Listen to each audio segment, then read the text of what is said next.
The Trump administration loves to brag about the fact that Donald Trump is clearly the most transparent president we have ever had, and we know that because he loves to go out and talk to reporters. Now, those things are actually not the same, all right? Transparency means being open and honest.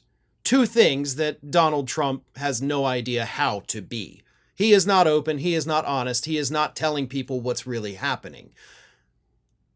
He is accessible, not transparent. But the White House doesn't seem to understand that those are two different words. Trump loves putting his stupid orange face in front of a camera so that he can watch it on TV later in the day. But when he's on camera, he's lying his face off. Again, not transparency, that's just accessibility. And the reason this is an issue is because Donald Trump knows that sometimes reporters will call him. Sometimes heads of state will call him. And oh boy, he knows that headlines are coming. So according to a new report, because Donald Trump obviously loves to be in the media with every conversation he has, Donald Trump answers his phone or responds to text messages no matter what. Even if it's an unknown number, a number that he doesn't recognize, possibly even when it says likely spam underneath the number.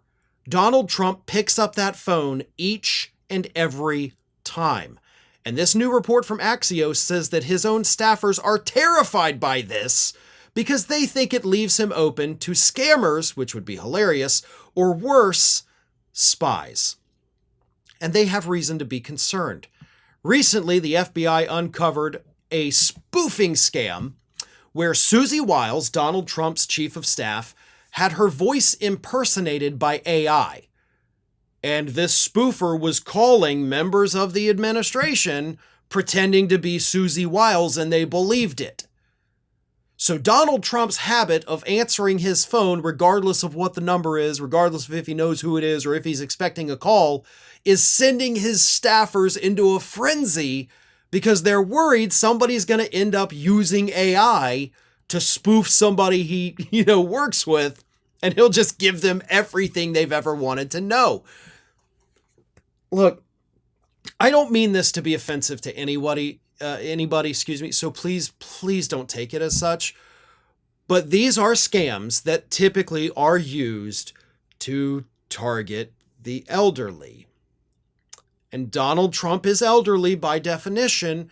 So basically, we got grandpa out there not knowing that you don't answer your phone if you don't recognize the number. And he's just like, oh, look at this, likely spam. I don't know that person. Let's see what they want. Hello? What? Susie fell in the well? Oh, God, yeah, I'll send you $800 in Walmart gift cards right now. Somebody get the gift card. Susie's in the well. That's the president of the United States, according to his own staffers.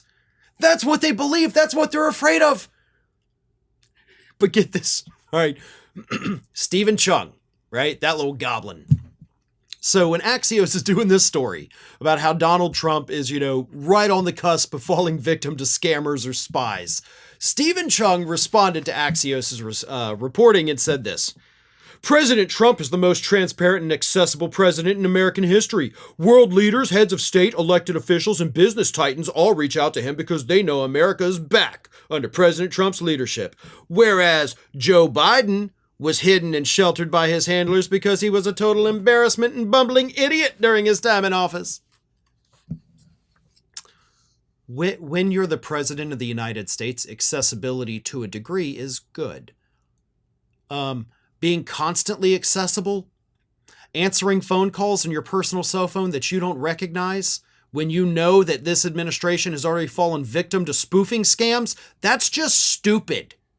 That's dumb. Stephen Chung is dumb. Donald Trump is dumb. And anybody defending this is dumb. Let me read you more. Since returning to office, the Trump administration has ignored basic security norms, including heavy reliance on signal and personal numbers. They've gutted existing federal cybersecurity leadership, with 1/3 of CISA's staff already gone. They've empowered security weakening tech initiatives through Elon Musk's Department of Government Efficiency, which has been pursuing projects like using a buggy AI tool to crawl sensitive government data.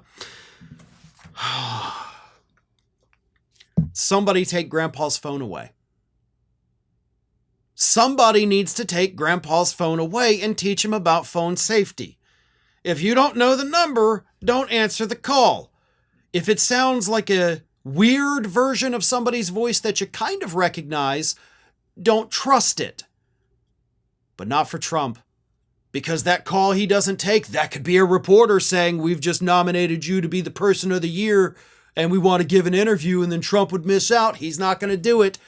Mark my words.